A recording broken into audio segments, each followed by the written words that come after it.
a lot of these techniques have been pioneered recently with the mass communication, and mass communication failure rate is so high that if we can teach them the correct principles, I guess then they can start to govern themselves. There is what you're basically saying is it's not a problem with the platform, it's the problem with the people teaching the platform. Yeah, absolutely. And we have to remember that LinkedIn isn't one platform. So, if you have an international audience, this analogy may fall a little flat, but I liken LinkedIn to an American football team. An American football team isn't one team, it's actually four teams. It's an offensive team, a defensive team, a special teams, and the often forgot coaching team. LinkedIn isn't one social media platform. It's a platform that is for recruiters, right? That's how LinkedIn was created. It was created for companies to get linked in with recruiters to find people to fill positions. But then it grew to the point now it's a marketing tool. So you can market your podcast. I can market my business.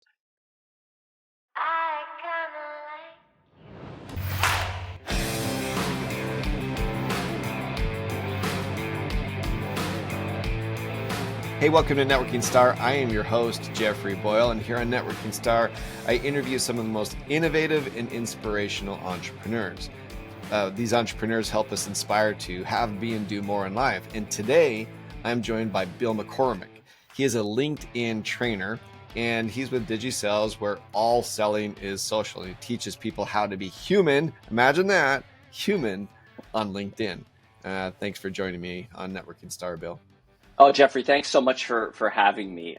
Yeah, it's amazing that we have to teach people how to be human, right? Who would figure? Who would figure? Yeah, it's a tough thing to figure out, right? That you've got to be human. And we were just chatting because we met over LinkedIn. And one of the frustrations that I've had with LinkedIn, and I don't think I'm the only person that has that frustration, is I reached out to you to do a podcast, and my podcast now is gaining a lot of followers, a lot of listeners. Yeah. But when I first did it, I would reach out to people and they're like, what's up your sleeve? What you up to? Explain a little bit about the problem with LinkedIn and how you're helping people overcome that. Yeah, this started pre-pandemic, but the pandemic definitely ramped it up. People began to see LinkedIn as this opportunity, and I should say salespeople began to see LinkedIn as this opportunity where they could find their ideal buyers, which is great. That's a great aspect of LinkedIn.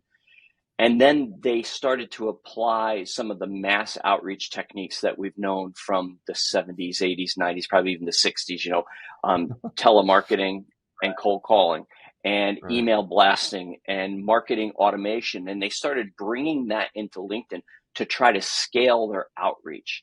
And that's really what's led us to this position.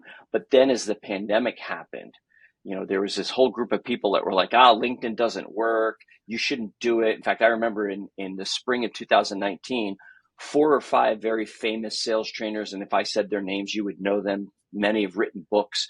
They had a whole podcast that they did bashing LinkedIn and people that taught other people how to use LinkedIn. Fast forward a year later, and all of those sales trainers had LinkedIn training videos that they were selling because they recognized it. Because why? Yeah. The people that were cold calling, the people that were door pullers that would go out to businesses and pull doors, nobody was there. They couldn't do it. So now LinkedIn became this place where we could begin to find people. And that's I say it's a database, but it's a human base. LinkedIn is a database. You can search it. Even with the free version of LinkedIn, you can search by location, you can search by job title, you can search by industry. That's really good. So you come up with this list of people who are your prospects, but also remember it's a human base. And I think that's where we lose it, is behind every profile, there's a human, there's a person. And what we have to do is we have to change our way and start treating people in the digital space the same way we would treat them in the face-to-face, whether it's through a Zoom call or a video call like we're having right now, or we're sitting across the table from them, or we're on the phone with them. Some of the things that we do on LinkedIn, we would never do. I would never come up to you at a networking event and say, Jeffrey, I heard you have a podcast. We help podcasts and we can get you a massive outreach and you just need to use our service, right? You wouldn't do that. what was your name, and Yeah, what qualifies you to tell me that my podcast blows, right? exactly. Well, But actually, yet, they always started off with a compliment of, yeah, "I hope you're well. really like your plot, your Yeah, work. I love your podcast, and let me tell you how yeah, to fix it." But right, right. Yeah, there's a lot of false platitudes on LinkedIn. I get a lot that say, love what you're doing at. And so on my LinkedIn profile, my company is Digisales, Digi-Sales. right, And then I have a parentheses. This is all selling is social because there's a social aspect to every sales methodology there is. I'm actually writing a book by that title right hmm there. And that'll be out probably the end of this year. But so they'll send me love what you're doing at Digisales, and then it'll be right there in the parentheses, all selling is social. They scrape that information right from my profile. They haven't looked at my right. profile. And so I'll come back to them and say, oh, really? What is it about what I'm doing that impresses you? And then it's And crickets. you even said that to me when we reached out. There was a little bit of skepticism, and I think Yeah. that you have to have skepticism. You have to anymore. When I before I went to law school, I worked for Polk Directories. Do you remember Polk Directories? I don't know. So it was a spectacular product for salespeople. And Mm-hmm. what it was is basically the printed version of LinkedIn Navigator. That's what it was. Okay. And it freaked some people out because you could go through that and it would say presence of children and it would say high likelihood of presence of children in the home. And that was one of the ones that people were a little freaked out, but it told you who Yeah. the CEO was, what their approximate sales were. It was a really valuable resource that could be used for good and evil, I suppose. And Right. Right. anymore, it's been gobbled up various times since then. But this information that LinkedIn provides is been out there, and I think you're right, is that people people are using it for nefarious reasons. They're using it for poor reasons, but also it helps us who are actually doing value, who do give value, Mm-hmm. and who do want to create a relationship before we try to fast forward and all the way around to the sell. It's still good old fashioned sales principles, but just sped up through technology. Correct me if I'm wrong on Yeah, that. no, you're absolutely right. It gives us a great opportunity to connect with people that we would never have met. So I mentioned, and when we were in the previous, we were talking about selling from the heart. So is a podcast and a book. It's written by my good friend Larry Levine. We met on LinkedIn. We're now very close. I actually worked with Larry for a little while, but his principles and what I learned from him caused my business to be so successful that I had to say, I got to do me. I got to be over here doing what I'm doing. But but Larry and I met for the first time in person in November of last year, having known him since July or August of 2020. There are many people that I know, I mean, you who I've met through LinkedIn that we get to know. So it's a wonderful opportunity for us to connect with people. The problem is that, and all salespeople aren't nefarious and all salespeople aren't doing it wrong because they have evil intention. They just Mhm. don't know any better. And I, so, I think there's the key right there is yeah, what you're saying is yeah. that a lot of these techniques have been pioneered recently with the mass communication, and mass Mm-hmm. communication failure rate is so high that if we can teach them the correct principles, I guess then they can start to govern themselves. There is what you're basically saying is it's not a problem with the platform, it's the problem with the people teaching the platform. Yeah, absolutely. And we have to remember that LinkedIn isn't one platform. So, if you have an international audience, this analogy may fall a little flat. But I liken LinkedIn to an American football team. An Mm, American football team isn't one team; it's actually four teams. It's an offensive team, a defensive team, a special teams, and the often forgot coaching team. LinkedIn isn't one social media platform. It's a platform that is for recruiters, right? That's how LinkedIn was created. It was created for companies to get linked in with recruiters to find people to fill positions. But then it grew to the point now it's a marketing tool. So you can market your podcast. I can market my business. Um, and you can market your own personal brand as well. And then it's also a sales and business development platform. That's what we're talking about now. And then it's a coaching platform. There are people like me who use it to spread the word about how to best use LinkedIn, depending on the goal you want to use it for. And so there's this there's this idea that we've got this perfect place to find our ideal clients from a sales perspective. And then there's the dreaded scaling, right? We have to scale our outreach because, the more mud we throw up against the wall, the more that's bound to stick. But what they don't realize is how this differentiates from cold calling or email marketing, mass outreach. If I get a cold call on my phone that I don't recognize, I typically don't answer it. I don't see a company name. All I see is a phone number, and I say ignore, on with my day. If I get an email blast from a company, I may see a name, I may not. I look at it maybe quickly and yeah, I don't need that. I delete it. I'm on with my day. But when you, Jeffrey, reach out to me with a connection request pitching your product or service, I see your name, I see your picture, I see your company name. It's much more personal. And so what I say is, we talk in sales about a return on investment. Let's talk about a return on missing. Let's say that if you do 100 connection requests with a pitch, you get one person that accepts it. Okay, so that may be good, it may be bad. Let's say it's really good and you get 10 people. You get 10 out of 100 that accept your connection request. What you don't know is the reputation you just gained with the other 90. That maybe they've written you off. I don't want somebody that's going to spam my people to be accepted. And so, like I said, it's handed down, right? So you have these sales managers and CEOs that are constantly increasing quotas for salespeople. Right. They not only have LinkedIn to do, but they have maybe a cold calling quota that they have to do, or a number of people they have to meet with. They have all these other things. They're looking for a shortcut with LinkedIn. And the problem is there is no shortcut. In order to go fast on LinkedIn, you have to go slow. And to do that, you have to make actual real connections with people. Right, and so that's what's not happening. So I started my career when I was 8, and I would sell candy to the neighborhood kids. So I had this relationship with them. But I fast forward to my real career. I really started it as a network marketer when I was in college. And then right after that, I started selling cell phones.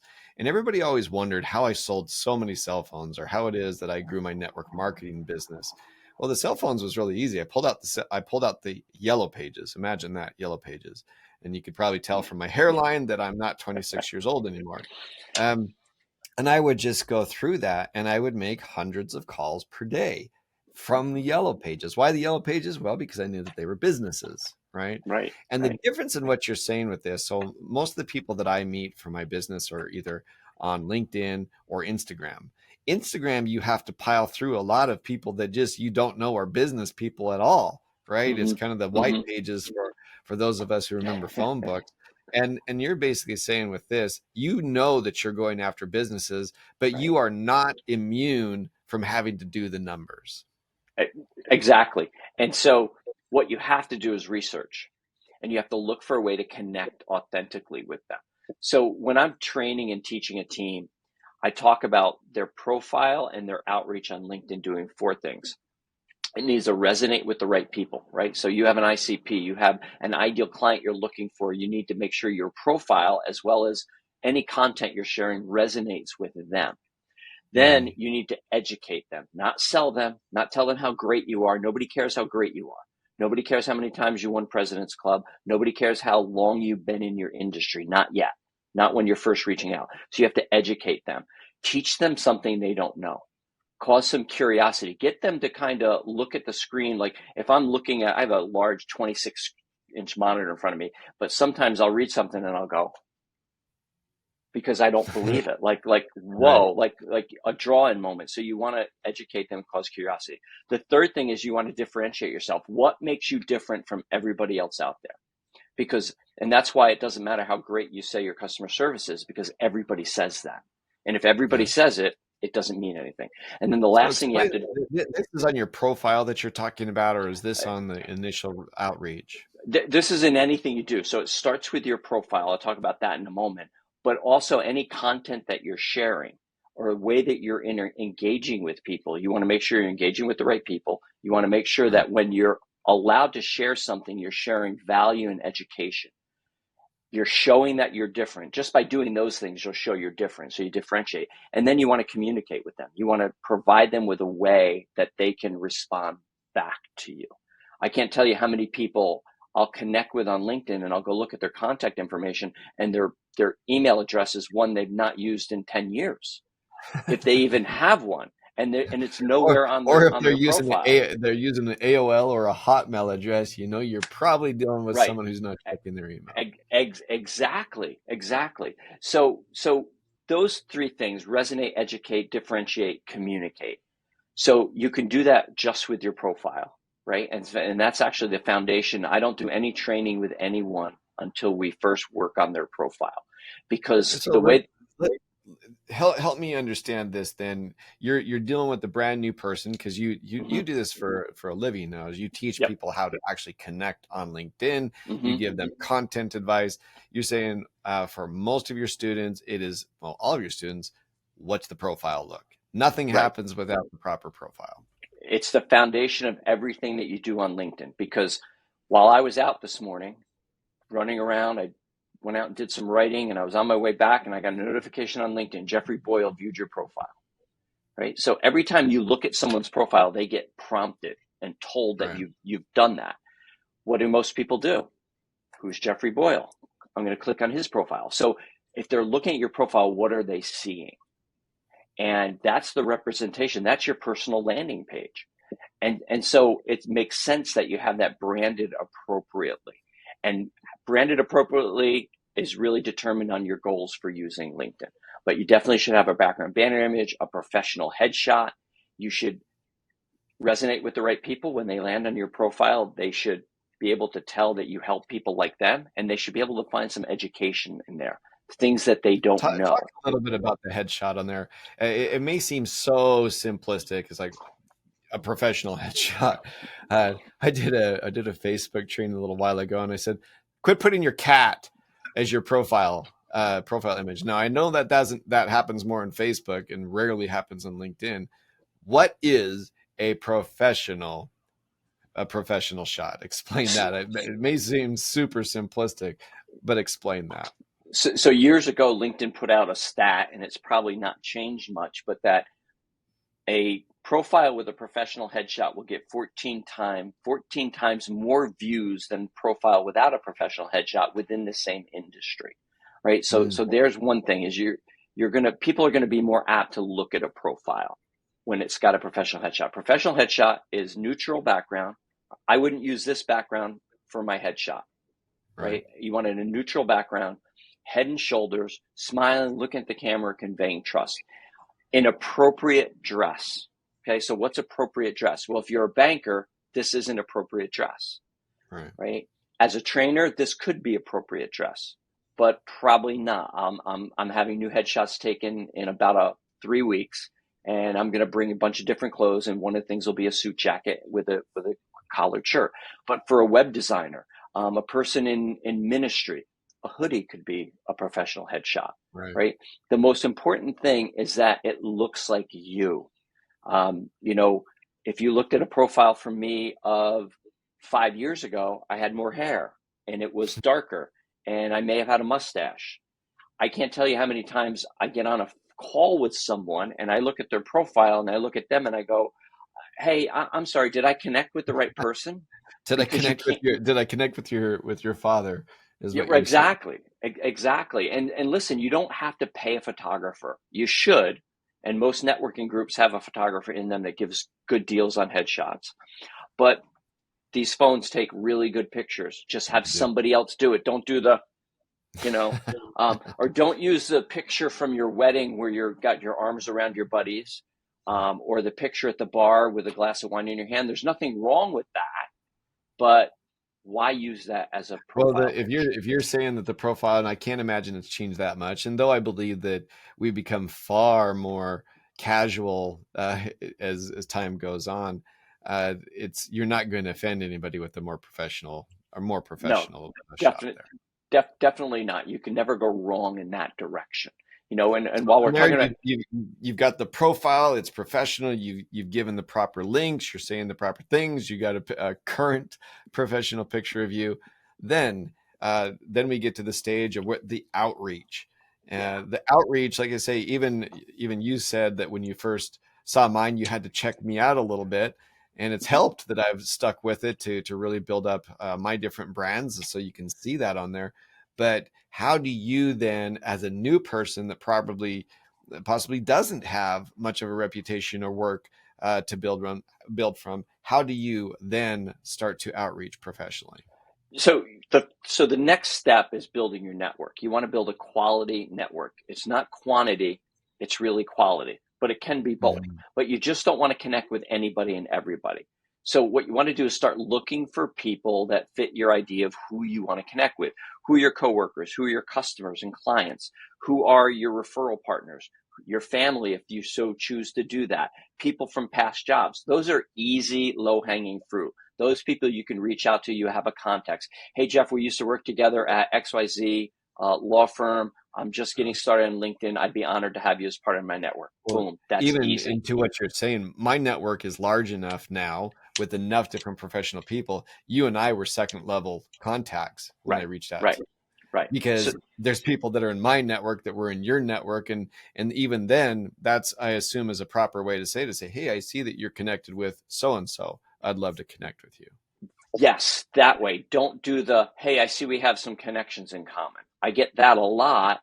And I look and we have one connection in common and I don't know that person. Because listen, It's probably the the, person you accidentally said yes to that's out of India that's trying to sell you web yeah, design services. yeah, definitely. And so it's the numbers show that we only actually are know about 20% of the people we're connected with, right? So Right.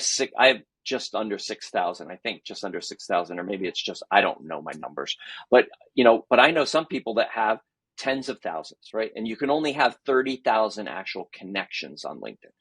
So when you get to people that big, they don't know everybody. So it's Right. important to look. And so if I'm looking to connect with you and I see we have some people in common, I might reach out to those people. Hey, how do you know Jeffrey? Do you think it's a good idea we connect? Oh, by the way, could you make an introduction? Right? Sure. I always accept That's a those good idea. I hadn't connections. thought of that. I mean, you do that in real life. I don't know why you wouldn't do that on LinkedIn. I, That's a great thought. Yeah, exactly, exactly. Another thing is to go view their profile and look for Mm, ways. What are they involved in that maybe you're also involved in that could have they create be a point of context for you to contact them? If not, what content? If you engage in someone's content, they'll accept a connection request from you. mm. If it's authentic and genuine, hey, I saw your post around XYZ. It really resonated with me. I'd like to connect with you so that I can continue to see your content. Nobody's going to say, oh, no, I don't think that's good. Everybody's going Yeah. to accept that. And you talked earlier about value, right? And we also gave the example of the person, hey, love your podcast. Let me tell you how to Yeah. fix it. Yeah. That's not value. That's That's not just value. okay. I'm not No, interested in no. talking to that. But talk to me about that value in traditional relationships. It's always this bilateral relationship of I Mm-hmm. give, you give, and together we benefit. So explain to me how it is in a really difficult, quick interaction on LinkedIn. How can I provide you value? Yeah. So the first thing I do is anybody I connect with, I typically send a welcome message. Most people don't do that. Most people ignore them. They connect with them and then they forget about them. So I'll send, and so for me, it's very easy. We're connecting on LinkedIn. Hey, Jeffrey, great connecting with you here on LinkedIn. I'm honored to have you as part of as part of my network. I'm a LinkedIn trainer and I've got a few PDFs on some tips that might help you. Let me know if you're interested and I'll send it over. Gotcha. So That's it's a it, matter of right? the professional contact. We're connected. Now that we're connected, hey, these are some things that can help out, and you're pitching yourself, but you're pitching yourself by providing them some value. Yeah, what you're saying is this is what I do, and I've got some education. It's not Digisales can help you if you pay me this amount of money. It's here are some points of education I can provide for you, but I'm not sending them to you. I'm Yeah, offering them to you. You have to opt in to say yes. right. The company I used to be at, we tested that, and just sending the information, 19 out of 100 opened up the link, and that's not bad actually. That's Yeah, pretty good. But then yeah. when we 19 offered, rate on a cold, yeah, cold. That's a pretty high rate. but when we offered the link, 69 out of 100 Oh, opened, geez, or that's very high. 69 out of 100 asked for the link, and 58 of them opened it. So that's three Wow. times, Yeah, right? that's So awesome. that's permission-based marketing, and so you have to find a way to provide that value. And what we found is PDFs that, the top three things that the top three things every podcaster should know when starting a new podcast. It's not saying you're doing this terrible. It's just saying, hey, have you ever considered these three things? Right. And so if somebody does that with me and I open it up and I find value in that, okay, this guy knows what he's talking about. Maybe this is worth a call, right? Because at the end of that PDF, you have a call to action. Hey, if you'd like some more information on this, I'd be happy to set up a 15-minute call. Yeah, It's that simple. it's far less, for example, just the attack mode that a lot of people have done on LinkedIn. I guess Right. that's exactly what you're talking about. There's a book called The Ultimate Sales Machine by Chet Holmes. I'm not sure if you're familiar with that. No. He talks about the core story in there. It's a wonderful book. He's passed away, but he used to do a lot of work with Tony Robbins and a lot of these giant. I think he died of cancer, and that's a lot about what he's talking about in there. Is truly getting somebody to say, "Wow, what you just said right there." That got me to say, "Wow," Right. instantly with 69%. Really, 55%. Goodness sakes, I got to change a couple different practices, right? Right. On how to help people out with that. And he talks about that same thing that you're talking about, is really providing that value in the initial education to be able to build that Yeah. relationship of Yeah. trust. Yeah. And it's at that point you become a thought leader and people Mm, begin to think of you. About 6 to 8 months ago, I started having past clients reaching out to me and saying, hey, are you still doing LinkedIn training? mm, We need this, we need that. And it started, and I've had the most successful year I've ever had, because it's one after another. It's referrals, and it's people finding me because I'm resonating, I'm educating, I'm differentiating, and I'm communicating. I'm one of the LinkedIn trainers that will tell you LinkedIn may not be right for you. right. Don't tell other LinkedIn trainers that, because I'll get kicked out of the club. Because, and that's where I came up with the idea of all selling is social, because there's people Right. out there saying there's only one way to do things. You have to do it this way. You have to do it that way. No, it's. Are you a golfer, Jeffrey? Uh, you know what? If I say yes, that holds me to a high standard. I have golf clubs that I swing and Okay, do so poorly. How is that? right. Okay, so have you ever, on a regulation golf course, have you ever come up to the tee box to tee off and use your putter? No, I have not. No, I have No. not. Why? Why? Because you use the appropriate club for the appropriate shot. And it's Right. the same thing with sales methodologies. You use the right sales methodology for how it's going to work. Maybe it's cold calling, maybe it's LinkedIn, maybe it's email, maybe it's in person, or maybe it's a combination of all those things, like a golf game. You look at the shot and you figure out, all right, it's this far. And if you're golfers like you and I, you just guess, because we really don't know. And you occasionally you get it right, and it makes you come back exactly, the next time. Right. exactly. So that's probably where the analogy kind of falls down. But think about that. We can never say you have to do it just this way. Right. The Yeah, I idea like of the that book very much. Because is you're essentially talking that that's a little bit more of an experienced sales technique, but it's something that you have to, as a salesperson, if you truly want to thrive and become a big shot in the sales industry, you do need to learn to adapt, and that's absolutely. essentially what you're saying. Absolutely. I talk in the book about echo chambers. And what Mm, happens is we get into these echo chambers where we believe that teaching, and we only surround ourselves with people that reinforce that thinking. And so we find it very hard to break away. And we need to break away. We need to try different things. One of the great things about LinkedIn, I'll give everyone a quick tip. If you're connected with someone, you can send them a video message on the LinkedIn mobile app without any other software. mm. And if your listeners reach out to me, I'll show them how to do that. Tell them where But to it's a find you on that, because I think that that's a very valuable thing. Just some of these tips can be a make or break, because if you're paying $99 a month for the LinkedIn Navigator, you need to see a return to be able to justify that. Absolutely. You have to use it. It's just like a gym membership. You have to Hmm. use it each and every day, and you have to have a system around it. Have you ever read Atomic Habits by James Clear? I have gone through part of it. I have to admit Okay. that So I've gone through the Reader's Digest version of it. That's very all good. right. He had one saying that just rocked my world. And he said, "We don't rise to the level of our goals. We fall to the level of our systems." And Mm, so with LinkedIn, whether it's Premium, Sales Navigator, Recruiter, or just the free version, you can have a goal that you're going to be on LinkedIn more and use it more.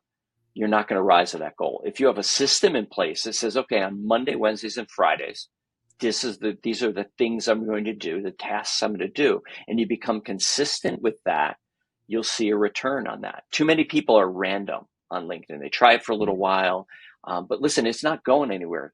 Microsoft bought LinkedIn in 2016 for $26.2 billion. right.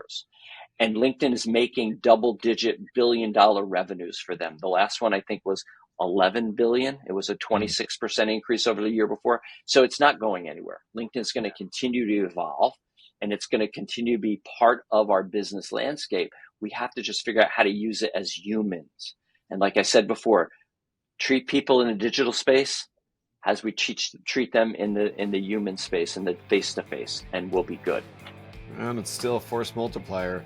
It's the kind of thing that to be able to meet people all over the world that have that you can do business with. It's pretty amazing time that we live in. Bill, tell people where to find you.